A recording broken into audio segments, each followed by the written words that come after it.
Hey, good afternoon, everybody. Happy New Year 2024. My goodness, Tom Stewart here. I'm with Liz Trotter. Our guest today is Chris Schwab, our first guest of the new year. Yay! Pleasure. You're a good Thank you. first guest, Chris. It's always a pleasure. Same. We feel the same. Wow. We shared some times like during COVID. You were part of the team that was weathering through. Yeah, that was an interesting time. I'm glad it's a memory now rather than an experience, but it was a lot. I was checking the notes. You're living in Japan now? Yes, so we're in Yokohama, Japan, which is maybe 20-minute direct train ride from central Tokyo. So it's its own city, but it really feels kind of like an extension of Tokyo. Okay. Cool. Well, I feel like we've been through so much because when we first had you on, you were engaged, but you couldn't get married because, right? You were going through, you're here and she was there and you couldn't get together. It was like a Hallmark movie. It was like so sad. It was like, we can't wait till they can get together and get married. You guys really had the whole relationship arc with me, you know? Yeah. I know, we did. All right. So what we were talking about, Chris, that you might have to step out for a minute or two. What was that all about before? Sure. So over in America and the UK in general, Christmas is a very big event. And New Year's Eve tends to be a big event too, with the fireworks and everything. Yeah. But it's kind of the reverse in Japan, where Christmas might be a day for couples to get together. There's the whole famous, I'm not sure if you guys know about it, but people often eat KFC at Christmas. It's kind of a strange tradition here. Yeah. People will book KFC meals months in advance. And Really? like they will book a fancy restaurant. They'll book a bargain bucket of 10 wings. It's pretty strange to me, but that's their kind of Christmas tradition there for whatever reason. I'm sure KFC just did a really great marketing campaign a long time ago. But for that them, sounds good, actually. I'm kind of hungry just thinking about it. I'm always wondering what to have for Christmas because I hate cooking. I might go for that. It's great. Yeah, it's a dirty pleasure, you know. But for them, New Year's is a very big deal. So they go home. Everyone goes home to their family. So it's strange because Tokyo is a city of 20 million people or so, and my city is a city of 3 million people. But during New Year's, it's empty. The streets are empty. There's not many cars. It's kind of like a ghost town. So everyone goes back to their families. They have a very special meal. So my wife is going back to be with her family for 3 days. So I might say a very quick goodbye to her while we're talking, but that's it. Just a quick hug. You can have her say hello. We'll all say bye and Happy New Year. We kind of feel like we know her a little bit because we were all pulling for her. Yeah. Or pulling for y'all in your relationship. Thank you. Yeah. So for some of the folks who weren't along for that ride with us a couple of years ago, I guess now, the time kind of flies by. Chris was like quarantined in England, and your fiance at the time was quarantined in Japan, and you were engaged, but that was about the extent of it. You didn't even know when you'd ever be able to see each other, much less get married, right? Yeah. So Japan was a little bit like Australia in some respects during the lockdown era, where they were very strict. And so I had actually lived in Japan for years at that point already. So I was not new to the country. But I happened to be outside in the UK visiting family when COVID struck and when countries were closing down. I actually had a flight scheduled for early April, late March, but I pushed it back 1 week to early April. And that's when they closed the country and the flights were canceled. So we were separated for about 1.5 years total. And we did the whole marriage over paperwork, which is about the least sexy way to do it, but that's the way it happened. So we did it over paperwork. We got the marriage visa sorted. And then in early 2021 in January, I finally made it back over here. And then we started our life together properly. So reunited. I totally forgot about y'all did get married on paper. I remember that now. It was like, we're still getting married. It just isn't going to be very fun. No. That was way different. We did not have a Zoom wedding though. Many did, but we skipped that part of it. Yeah, a lot of people did. Yeah. Okay, so I know we love to talk about all the personal stuff, but one of my favorite things about having you on, I hate to do this to you, Chris, I'm gonna put you on the spot. But really one of my very favorite things about having you on is the way your mind works is very orderly. And when you talk about things and how to do things, you're very good at making things very specific, breaking them down so that they seem very doable, very easy. And you take complex ideas and you simplify them. And so I'm excited that what you're talking about today is getting your business back on track. If you've been feeling stuck or like if you've gotten small. And I was just talking to a business owner whose business has slowly shrunk over the last, since COVID. And so I'm hoping that she's on here. I told her I was going live and that we were going to be talking about this. So I hope she's on here. Hey, Denise. Thank you. Cool. So yeah, thank you. That's very kind. I know you only have paper notes. I was just going to say, not to jinx you here, but I do have some basic notes. Yeah. But it's Chris, we've seen you do this before. You can do this off the top of your head. Yes. Sure. So I do have a basic plan. You guys tell me if this is realistic or not. I do like to keep them open-ended because you guys have been in the field a long time. So I'd like to get your perspectives too. There's kind of a basic theme I thought might be good to talk through. I think there's kind of a philosophical level that we can talk through. The mental side of being stuck and what visible versus invisible progress might be in your business. Kind of like when you're working out and you hit a plateau for 6 weeks or 3 months, feel like you're not making any progress. In the background, a lot's happening, right? So I think there's a good philosophical discussion we could have there about what progress is in your business. I think there's a practical exercise we can do. I do with a lot of my students is called a business health check. This is a comprehensive look at the different areas of your business so you can pinpoint the weak areas and then you can make an action plan around that weak area, right? So you've broken it down and then you can actually functionally do something with the area that's holding you back. And I think maybe a final part to end with could be, how do we actually construct a basic action plan so that you can actually take something away and do it that very day, right? So that's just kind of a thought, kind of a basic template maybe we could use. I don't know, Chris, it sounds exactly like a Chris Schwab. Yeah, I was going to say, it sounds like you, ma'am. Let's roll. Yeah, let's go. Sounds exactly like how you do things, and that always works well. I love it. Cool. I just have a question for you guys. It's light out. It's morning here, about 7 a.m. Is it better for you like this, or is it better for you like this? Do you guys have a preference for like this is better for the wedding? Yeah, I can see you better. Okay, I'll keep it like this then. Yeah. Cool. So you see you have a fan here. I was just talking to him last night. Mark, I'm sorry I didn't reply. I fell asleep in bed right after you messaged me. Oops, sorry. Sorry, Tom. You got it. That's the way it goes here. I start a conversation with someone and then I'm in bed and then I would love to tell you that I have never dropped a text thread because I fell asleep, but trying not to lie in 2024. And I'm going to tell you, if you think it'll get better at some point, it won't. Yeah. No, I've already reached the stage. You guys are familiar with Amar from ZenMaid. I've reached the stage where I was zooming in from my underwear in bed, and we were I was like, we're past it. We don't care anymore. You know, there's no shame. Okay, we're not even gonna dig in on that, are we, Tom? No, I don't know.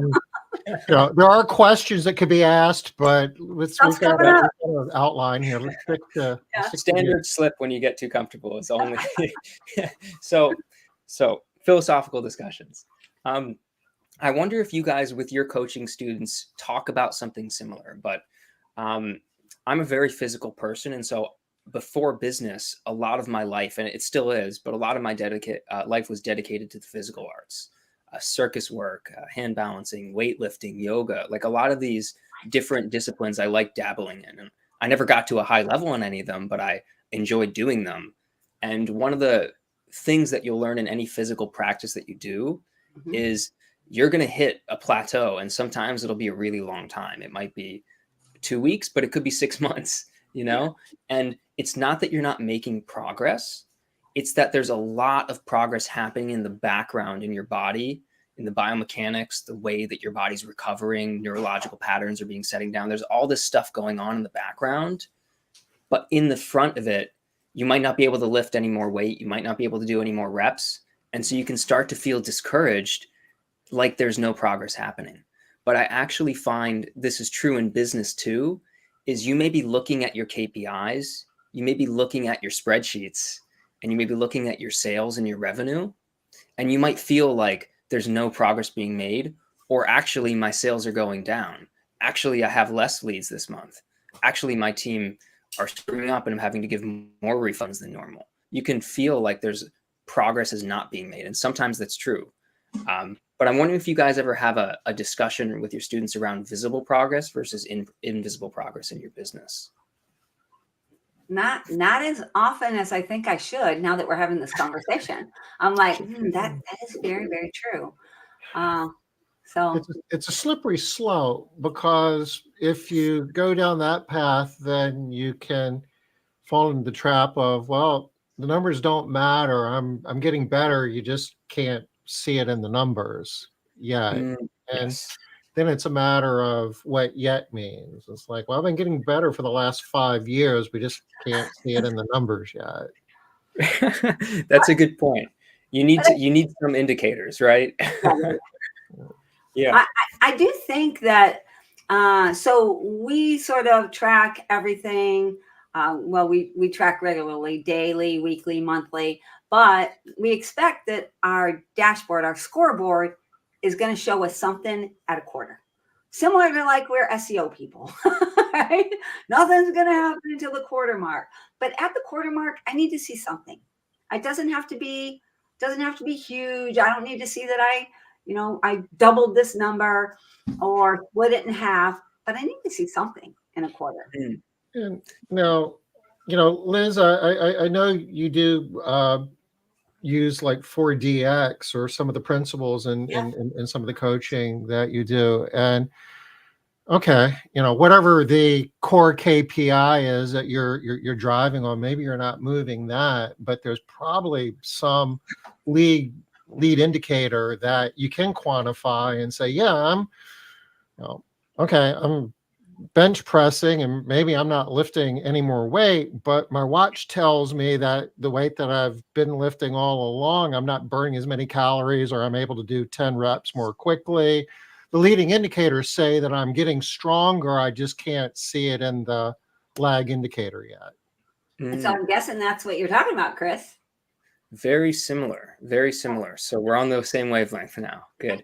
So I think a point that I'm getting at here too is that track your progress, because the whole point of KPIs is to measure something and tell you if it's going right or wrong, right? That's why we have them. Yeah. But also look for progress in other ways, right? I think as entrepreneurs, we're so used to forcing our way through an obstacle, right? Like we just have to like power through it or go through this thing until we get to what we achieve, right?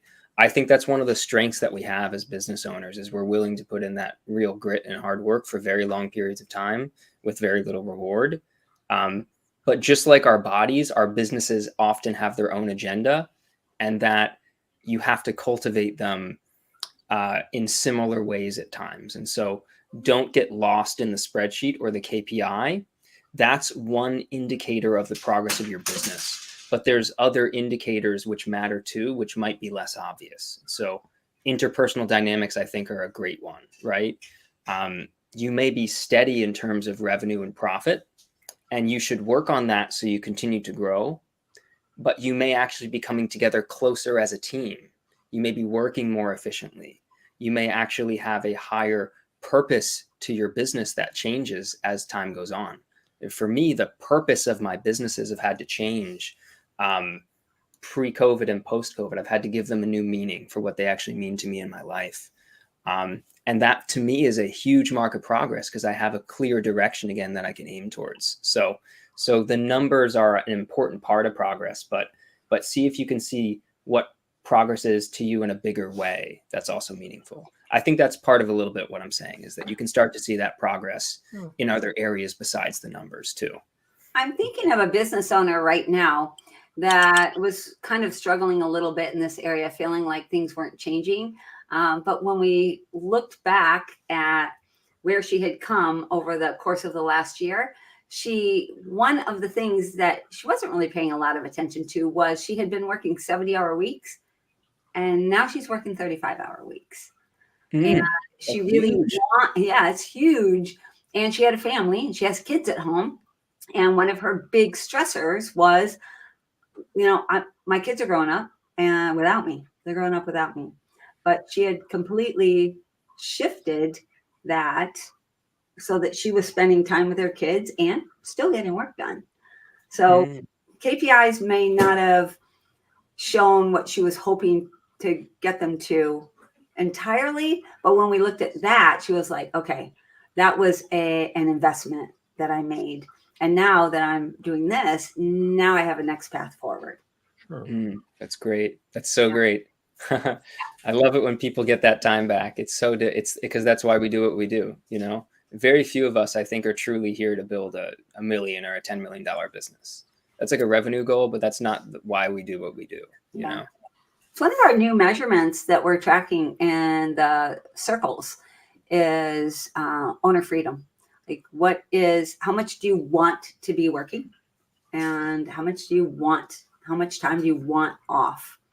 So we're tracking that these days because that is so important to people.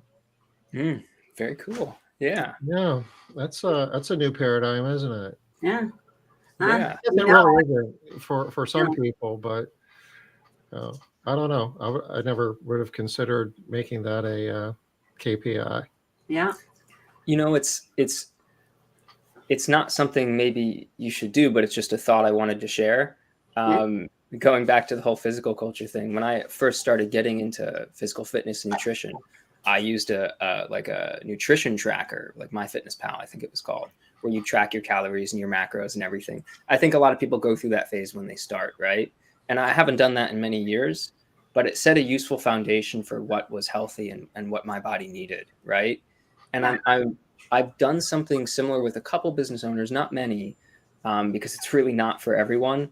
But in my VA company, what we do is my VAs track their time. So we get very good overview of where their time is split into categories and how efficient they are or not. And I've recommended to just a couple business owners, if they're very serious about getting more time for themselves, one of the lowest hanging fruits they can do is learn to work more efficiently. And one of the ways you can learn to work more efficiently is by taking a week or a month, if you're really dedicated, and systematically tracking your time and seeing where your time is actually going. And you'll find that you can work as much in 4 hours a day as you could in 10 before usually. I think if you work really efficiently for 4 hours, you can get almost everything you need to get done. And a lot of people think I need a VA, I need a system. Those are all great things, and I talk about them, and I love talking about them. But a big part of it is, can you work efficiently? And most people have never cultivated that skill. So it might be something for your owner freedom metric could we track our time together for a week and then maybe see how we're actually working. Anyway, just a thought. Sorry. Could you give us a couple of minutes and explain how one goes about tracking their time? Sure. So I use a simple tool called Hello Bonsai for my team. That's a paid tool. There's 1 million free time trackers that you can use. myhours.com is another one that's good. That's free. Clockify. That's a good one. Yeah. There's so many. We used to use, Tom. We used to use one. We used to have people do time audits. I remember. I can't remember the name of the product. It had a weird name to it, like it was spelled wrong or something. Tracker or something like that. There's so many. The tool doesn't matter, but what does matter is how you use the tool. And the way that we use it is we split our tasks into different categories. Admin tasks. I love tasks, sales tasks, right? Basic categories. It doesn't need to be super subdivided because that's just wasting time in a different way. But have your basic categories set out and have it open always for a week. It's always a tab that's open on your computer. And if it has the option to have a live timer, you can track your time in real time on a task and start and finish when you finish that task. And then you can select the category after you finished. If you do that for a few days or a week, it's really quite enlightening. And it's an annoying thing to do.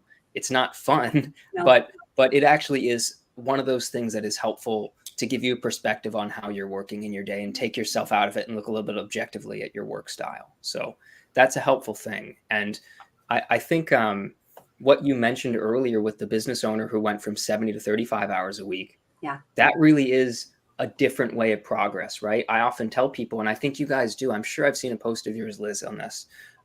During downtime, during our slow seasons, that's when you can work on your systems, right? That's when you can work on your expenses.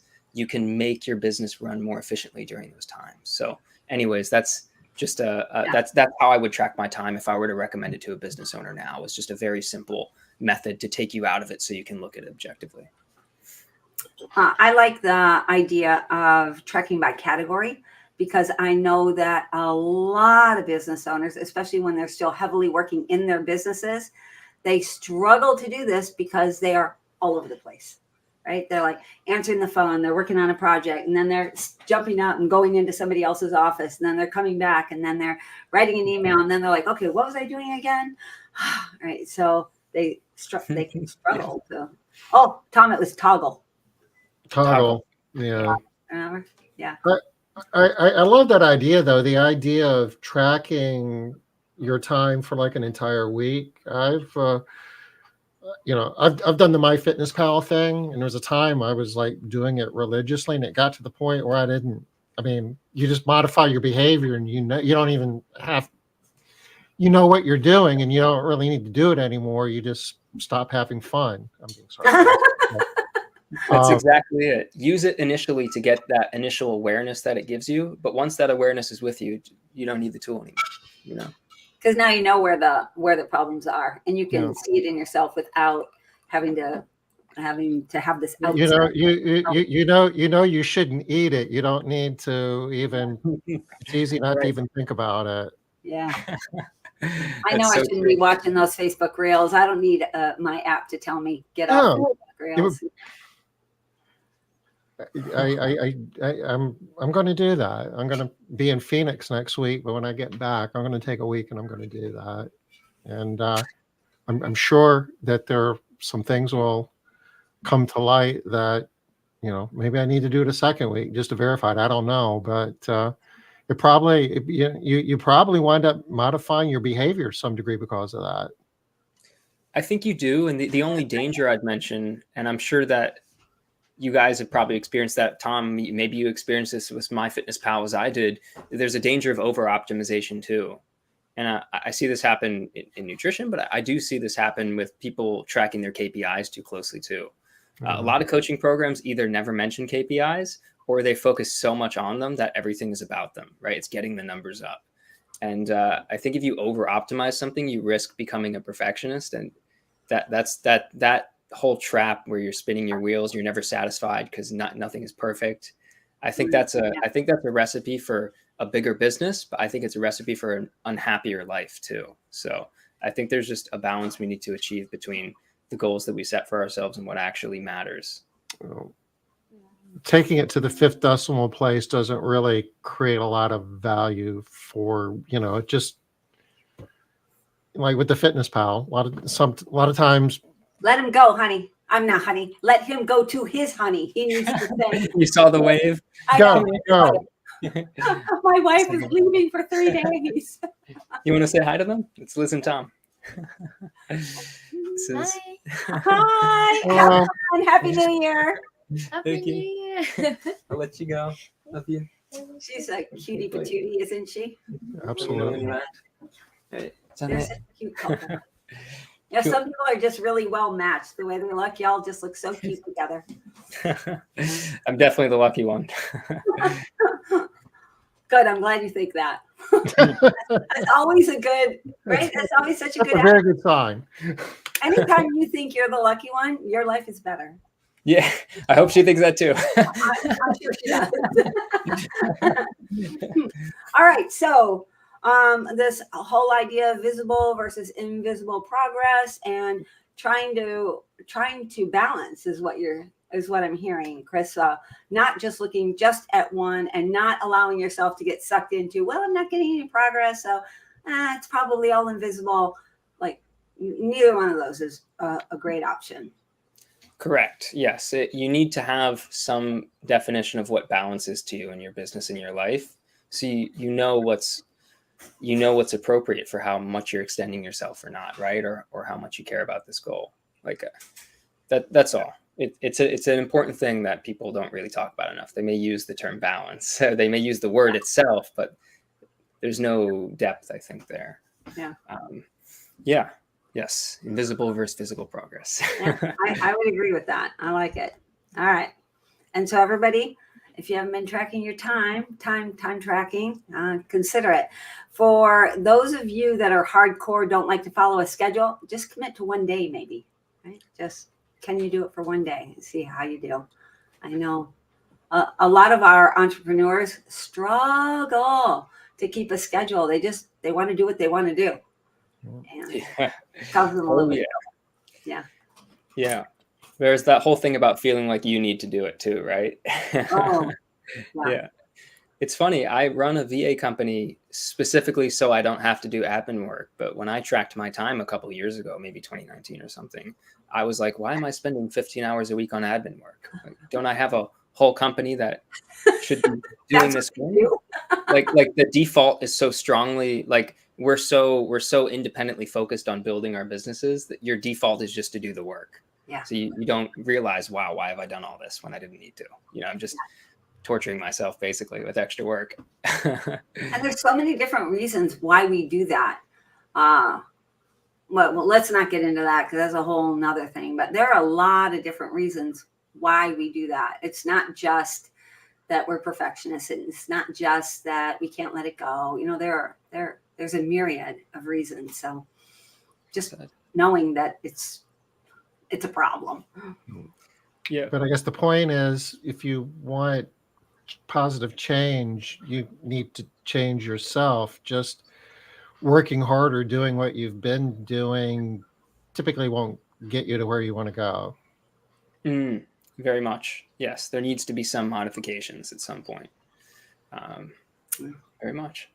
I would say, I'm sorry, Liz. I was just thinking, gosh, wouldn't it be nice if we could just do whatever we wanted to do and everything would get better and we could just Yeah. chill. Yeah. You never reach that stage. What is the saying? A stone doesn't roll uphill. Right? Yeah. It sometimes feels like that. And do you know who Sisyphus was?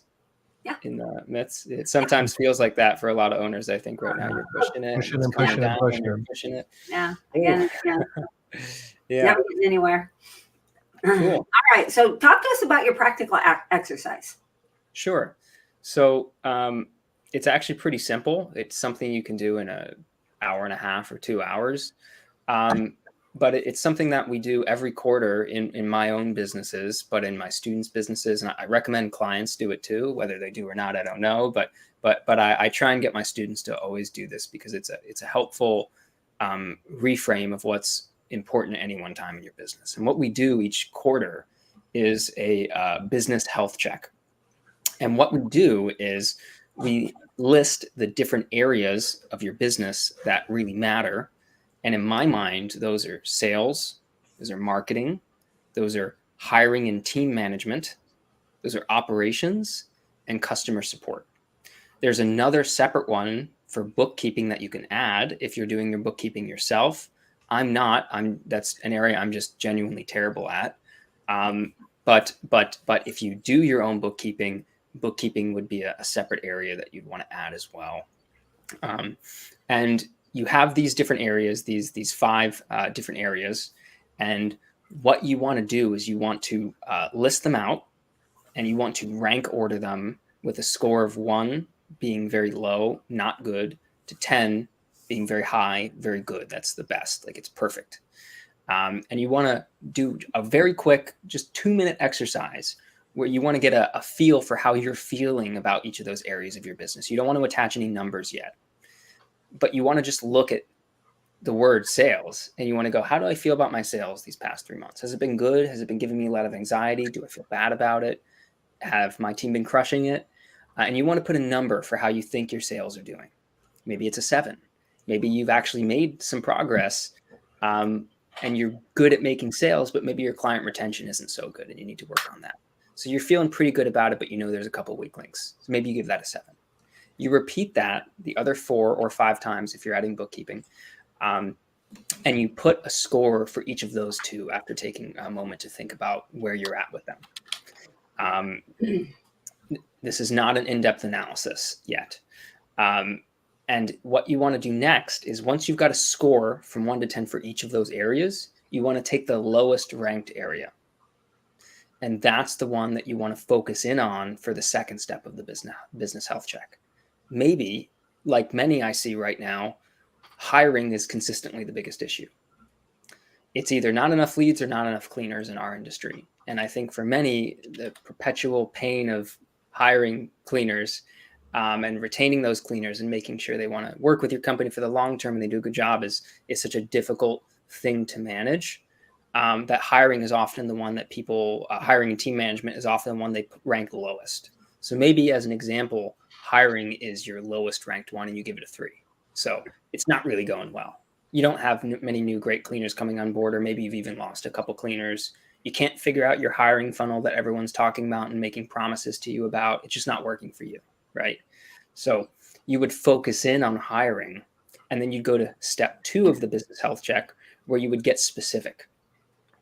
You would look at what different parts of the hiring stage and hiring process that you have, where you're losing people.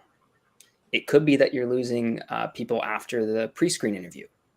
It could be that you're losing them during the trial period when you've brought them on. In the first 3 months you have a very low retention rate for whatever reason. Find out, list them out, and find the stages where you tend to lose people. And then you get even more specific on why you're losing people, if you know. And if you don't, you can perform an investigation to find out, of course. But the second step is you want to get very specific for how to actually tackle the issue. What's going wrong with the issue? What are potential solutions to this issue of the weakest area of your business? And the reason there's a third and fourth step, but the reason we do these health checks, we focus on the weakest area instead of the strongest, is I tend to find with my students, and I'm sure you find this with yours too, everyone has their like superpower, their thing that they're really good at in business. Some people are just amazing at marketing. They can make the best Facebook ad and just get leads all day. Others are incredible leaders, and their teams are like family, and their teams are hardworking, and they're going to stay with them until their last breath. They're really good at the leadership aspect of their business. But I find people tend to get stuck when they're really good at 1 or 2 areas and they're not good at the other areas. And their superpower can only take them so far in business, right? If you're an employee, it's different because you can focus in on the one thing you're good at and you can just keep going up the ladder the better you get, right? But in a business, you have to be well-rounded to a certain extent. You don't have to be amazing at everything, but you have to get to a stage where you can at least hire someone to do that for you, right? You have to be good enough that you can get to the stage where you can delegate that. And I find that the way people get stuck, usually between 10 to 50K a month, that's typically the stage people really get stuck at. I find once they get past 50K a month, they've got a well-rounded business typically, and they can really grow with it. But they typically have maxed out on their 1 or 2 skills they're good at. And the other areas of their business are chaos. I think we just lost Tom. Yeah, he'll be back. He'll be back. Yeah. Boring him to sleep. But yes. So the reason we focus on the health check on the weakest area is if you can always work each business quarter on the weakest area and resolve that issue, that will never be holding you back. And then you can start to grow again. So it's a case of the weakest link holding you back, right? Like the Achilles heel. So that's what we try. That's the philosophy we take with the business health check, is to always work on that weakest link, because you don't need to work on your best skill anymore. It's already serving well. So we get specific in this second step on how we can actually resolve the weakest link in your chain. And what we do then, the third step is, hey Tom, welcome back. Long time no see. My internet went down. I'm running off of a hotspot now, but it's all good. Oh no. Okay, we're glad to have you, Tom. Glad to be here. Yeah. And this third step is really just is asking yourself questions about this area of your business. So it's asking yourself, for example, let's take what should we take? Let's take operations. So if we're looking at the operations area of our business, that's the weak link. And now we're going to get a little more insight on the issue so we can resolve it. I would start to break down my costs that I spend to run my business each month. What are the one-time? What are the recurring costs? How many hours of the day are my team spending on different tasks? What are the services that I'm paying for that are essential or not? Where are we dropping the ball consistently? Maybe we have a to-do list, but no one's following it, which is an issue I've had before, and that was painful. So what is the area? Start to ask yourself open-ended questions about that area of the business. And once you've got a list of questions that are starting to get closer to pinpointing the issue, you can move on to the final step of the business health check, where you form a specific plan to deal with that issue over the next 90 days. And one of the ways that we do this is what's called a 5x5 check. And what this is essentially it's a sort of growth plan for the weakest area of your business, where you have 5 different categories, 5 different areas of that weak area that you focus on as a category. And then within each of those 5 areas, you list out 5 ideas for resolving the issue in that area. And then you put a dollar impact next to that idea. So as an example, if your marketing sucks and you don't have enough leads coming in, you would have a category for increased leads. And you'd have 5 different lines for ideas on how to increase your leads. So it might be that you offer a 2-in-1 deal or a free add-on if you sign up as a recurring client for us this month, right? Or it could be increase your budget by $300 a month on Facebook ads. You'd list out 5 different ideas to increase the amount of leads that are coming through in your business this month.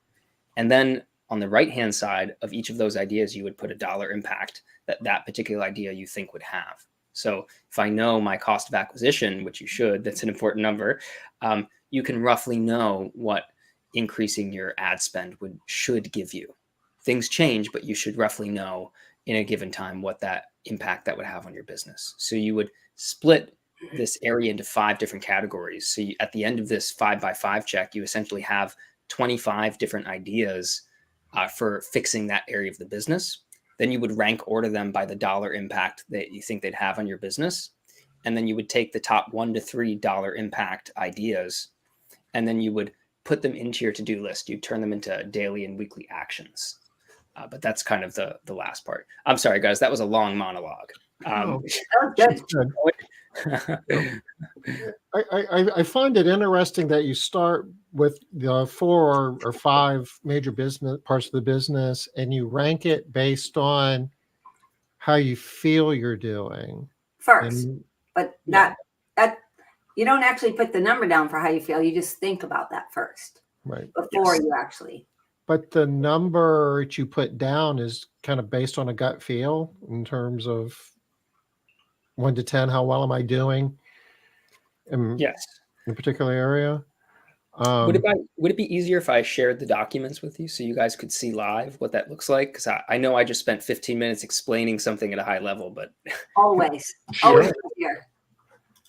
Okay, let's see. So present, share screen.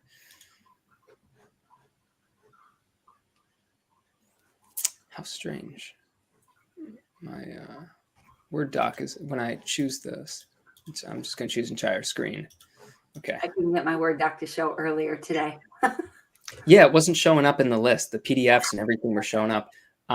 Is my screen showing up for you guys? Yeah. It is. Okay, great. So there's 2 documents that I think are going to make this make sense. So this is this is a version of the document that I send our students. There's a video attached to this, but I'm not going to make you sit through a video on the interview of how to do it. But this is the basic instructions for the first part of the health check, where you rank order from 1 to 10 how you're doing on the different areas of your business. So like this, you put a number, how you're doing in each area of the business. Right. And it's as simple as that. And once you've got it, you're in step 2 where you start to get specific, right? So in the instructional documents, I give marketing as an example. I give marketing a 3. So I would start to do a more comprehensive check on my lead flow, on when the marketing ends and the sales begins. Where are the leads dropping off? Where are the one-time customers dropping off and not becoming regular customers? Where in this process am I losing people? So you always want to look, when you look at an area like my marketing sucks or my hiring sucks, you don't want to stop there. You want to find out what part of that thing sucks. Because if you don't know what part of it sucks, you're just going to stay stuck. You just hire an expensive extra to fix it, and they're not going to fix it either, you know? So you have to have some clarity on what the specific issue is. So this is what we do in step 2, is we get specific about what the actual issue with that your business is. Then we start to ask open-ended questions, and these are just example questions for each area of the business. This is then step 3, where we actually form a plan to actually take into our to-do lists and our daily and weekly lists. Anyway, that's the basic instructions. But the document I wanted to show you that I think might make more sense is the business health check 5x5 plan that I mentioned. And so this is how you actually grow your business based on the health check. And so this is the one that we use for marketing and for sales. We have a separate one for operations and hiring and customer support, but this is the one that we use for marketing and sales. And so you have a column for your marketing and sales, 5 different parts of the marketing and sales process. So one for increasing your leads, one for increasing your sales conversions, one for increasing your average sale price. So you might want to increase the price of each customer's booking from $97 to $120, right? You have one for increasing your retention rate, so customers stay with you longer, and then one for increasing your profit margins. So we actually split the marketing and sales process into 5 digestible categories. And then for each of those categories, we then put 5 ideas for each of them, and then the dollar impact. That's, at this point, you can choose either the top 1 to 3 from the whole 25 ideas, or you can choose the top 1 from each category. And once you have the top 1 from each category, this is the end of the business health check. And the final step in that health check is to actually create an action plan to execute it. So something that you can do daily, weekly, and monthly that'll bring you closer to fixing that area of the business. Did I lose you guys? No, I love that. And I love the way that you take a large part of the business like marketing and sales and treat it as one process. You know, Liz, how many times have we seen someone, my business isn't growing, I need to be advertising more, I need to be spending more on AdWords, and you poke at it a little bit and it's like they've got all these leads, they're not even opening the emails, or you know, they're losing 10% of their recurring customers a month. I mean, their marketing is fine, there's something else is broken, but their fix to the problem is I need to, you know, my marketing's not working. So this kind of forces them to look at it more holistically. Think bigger picture here. Yeah. It's very similar to what we do in the circles, right? As part of our quarterly planning and our annual planning, is we do the same thing. We have a form that you fill out, so it tracks it quarter over quarter. Are you getting better in these areas you said that where you're doing? We have the questions in there. Then you, same thing, break it down, then go into the app and choose like the ones that are going to have the biggest impact. The thing that I like that you have on there is financial impact, instead of just having the biggest impact, but we'll have the biggest financial impact. I like that. It's a distinction that I think is really valuable. I know that people struggle sometimes with hanging numbers on stuff Chris. If you run into situations where people will say things like, well, I don't know, that could be $5 million if I can get that fixed. Or do you have any of that?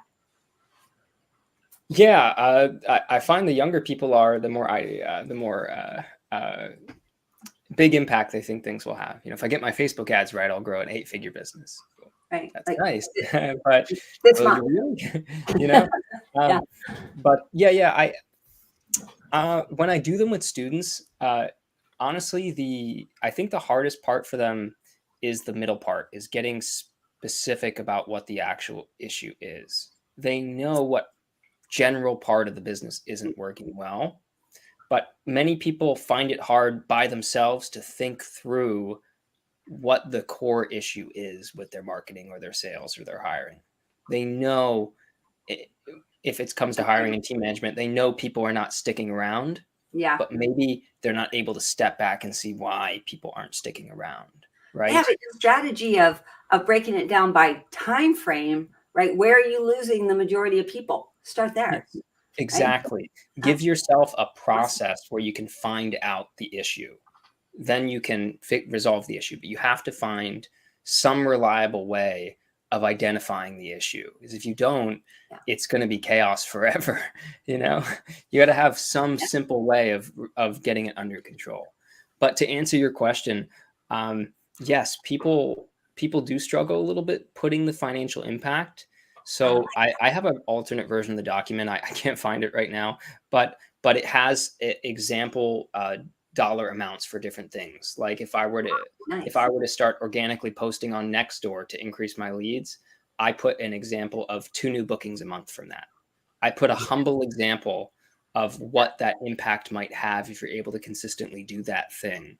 So we try not to get over idealistic, but I find if you set simple goals and then exceed those goals consistently, that really builds people up and it feels really good to continue that. So we give them example numbers to work with for some of them, just because it can be hard to play it out your first time. Yeah.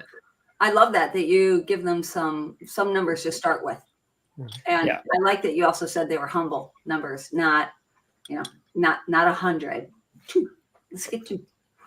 Yeah. And that's fine. You can grow a big business if you want, but just get the basic foundation working right, and then you can scale up. But don't scale before it's working, You won't be able to, because you'll just crash again. You'll be right back where you are. Though we see that a lot. I know you do. We all see that a lot. Companies, they grow, they get up there and then crash. They're right back where they came. And then they grow and crash and grow. Stop. That's that foundation. Speaking of foundations. And it's interesting. It's Oh, sorry. Go for it. I'll say it at the end. Yeah, it's interesting. It's funny for me because I run businesses in different industries. It's so interesting for me to try and cross-pollinate different industry strategies and coaching programs. Like for me, I started my VA company after my cleaning company, and I experienced so many of the same issues in my VA company that my cleaning company had. But because it was a different industry, I had to find a way to fix that issue in a different way, right? Yeah. And what it showed me at a high level was there were certain things I was bad at, because every business that I started, different variations of the same problem popped up, right? So it was to a certain extent, it was a me issue that needed to be fixed, right? So it's interesting that if you have more than one business, you can actually find out your weaknesses personally, because these same issues pop up no matter what you do. I feel like I have so much to say right there. It's like we don't have enough time. No. We don't have enough. That's like it is in all areas of your life too. Like if you're having relationship issues with one person, you're probably going to find the same issues with other people, right? If you're having financial problems at work and you're struggling to make ends meet, you probably are having those same problems at home. You're probably same thing. So, we sort of bring who we are to all the areas of our lives. Well said. We are approaching the top of the hour. We got a couple minutes. 6 minutes, Tom. Why are you cutting us short? Why are you cutting it short? Because we got stuff to talk about. I want to hear about Local Business MBA. Sure. This is a program that I've run for, it's 2024 now, so technically 6 years. I was going to say 5, but still mentally making that adjustment. This is a program that I run for almost 6 years now. I never advertise it, to be honest with you. I've never done a paid ad. I don't post about it on my profile. But I help people who are interested in doing a coaching type experience with me. And what this is, it is my philosophy on how to build your own local business from scratch. And we take you through 4 different stages on the journey of being a local business owner. To be upfront, it's 80% cleaning business owners, but we do have painters. We have a pool guy in there. We have a couple lawn care guys. So it's a little more general to the local industry, but because I run a cleaning business and my audience is cleaning business owners, we're all cleaners inside secretly. So I feel a little tough on the students who are not cleaning, but I take you through what I consider 4 big shifts that you experience in your cleaning business. And the first one is the startup phase. It's the launch and start of the cleaning business, where you actually set your systems up, you form your LLC, you do all the basic stuff to be ready to actually accept a client. And I take the philosophy in this program that you will not be cleaning from day one. The goal is that you don't go out into the field and clean. And the reason for that, there's nothing wrong with being a solo cleaner. But if you want to build a cleaning business, I find that people tend to stay stuck at the solo cleaning stage for a very long time. It can be very hard to make that transition from a solo cleaner to a lead cleaner of teams as a manager in your own business. And so we take the philosophy that you're not going to clean from day one in this. So we take you through the setup and the launch as the first stage. And the second stage that we take you through is different scaling points that you grow through. So 0 to 5,000 a month, 10,000 a month, 30,000 a month, 50,000 a month. You're going to face different challenges and bottlenecks at each of these different growth points in your business. And they're not going to be resolvable in the way that you've done them up to that point, because it's a different beast when you have a $5,000 a month business and a $100,000 a month business. They're just different entirely. They might have the same name, but that's it. And so we take you through how to scale your business correctly for where you're at that moment. That's kind of the second stage of the program. The third stage is all around making your business run efficiently by adding a system for each area of the business: marketing, sales, operations, hiring, and so on. So we give you a basic system that works well for us and for the students that you can actually take away and use to run it efficiently. And I actually put this as the third stage instead of the first stage, because I think you do need to learn how to run the business first. I find a lot of coaching programs, they will give you a system from day one and say, all right, you've got your system set up, you're ready to go. But if you don't know how to run the business yet, you don't really know if that system's good for you or not, or if it's holding you back. So I like to have people experience just a little chaos first and experience how to actually run the business and get down and dirty before they make it run very efficiently. That's the third stage, is making it run efficiently. And the final stage is all about transitioning from a manager of your cleaners to an owner. So actually hiring a management team to run the day-to-day operations for you, whether that's virtual assistants or an office manager, or if you get large enough, an outside CEO.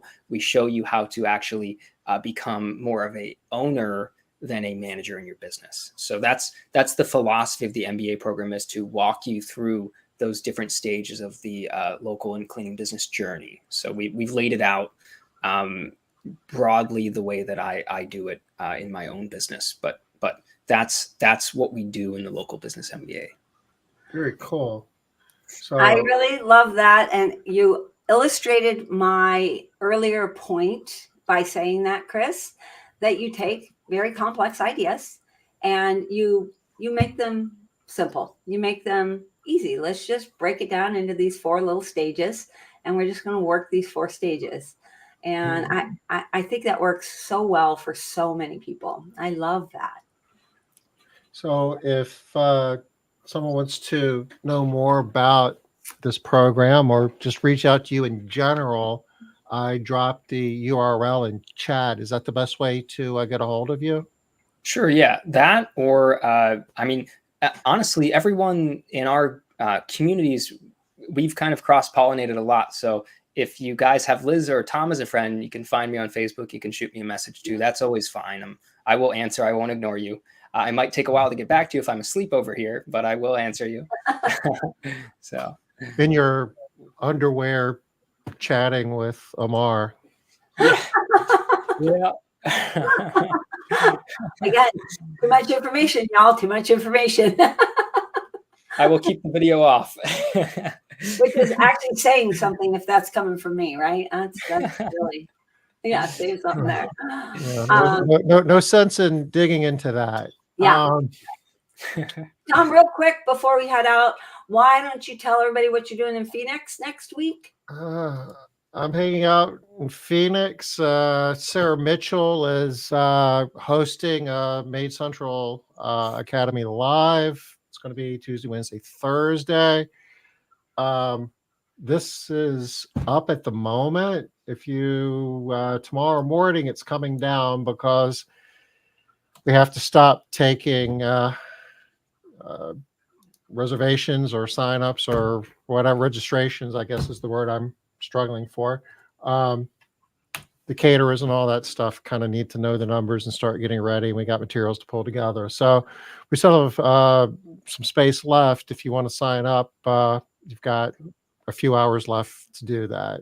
It's an awesome program. It's fun. If you've ever done it, you know that. We get good feedback. It's basically a deep dive into core KPIs. We do benchmarking against the general Maid Central population.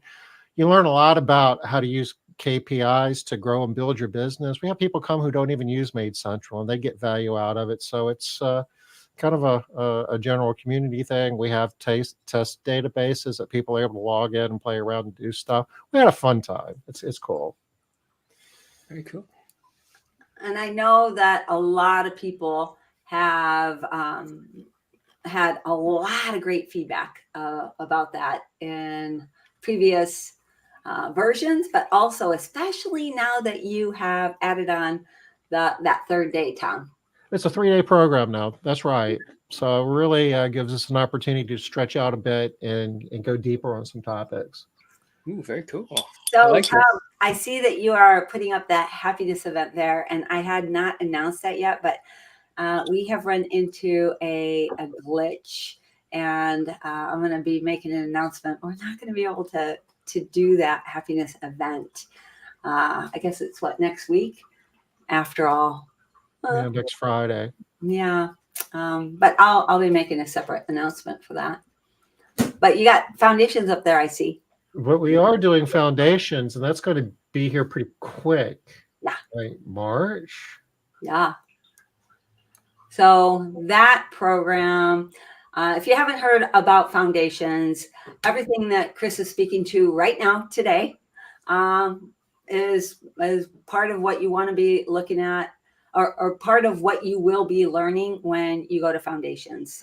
We start you off with get your mindset in order and figure out who you want to be, what kind of business do you want to be, so that you can start building that business, and then we help you build the foundation for that. The thing that I personally love about the foundations program is you leave that program with things complete. We teach a class, then we workshop that class, then we teach a class, then we workshop that class. I think that's probably one of the, oh gosh, yeah, there was a earthquake. Oh, I didn't see that. I'm glad it didn't affect you too, Chris. Mark is saying. Different part of Japan, but there was some serious damage where it did happen. So we're okay. Actually, the issue with the earthquakes isn't necessarily the earthquakes, although it can be. It's the tsunami that the earthquakes trigger afterwards. That's the kind of that second order effect. That's what gets you. That's what I want to understand. Yeah. Yeah. All right. Well, I'm glad also. Mark, thanks for coming along. Tom, I'm going to cut it short because I just realized we are way past the hour here.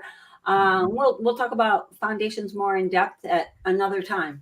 Anybody can go and check. What is it? Is it cleaningfoundations.com? It is. Yeah. Didn't even know you had that URL. That's cool. Chris, thanks, man. This was really Always fun. good You and did it again, Chris. long Thank overdue. you. Yeah. Thank you guys for always hosting me. I really enjoy these a lot. Yeah. Well, we love having you. Yeah. Okay. Y'all Thanks, take care. everybody. Happy See you New next Year. Talk soon. Bye, guys. Bye. Happy New Year's.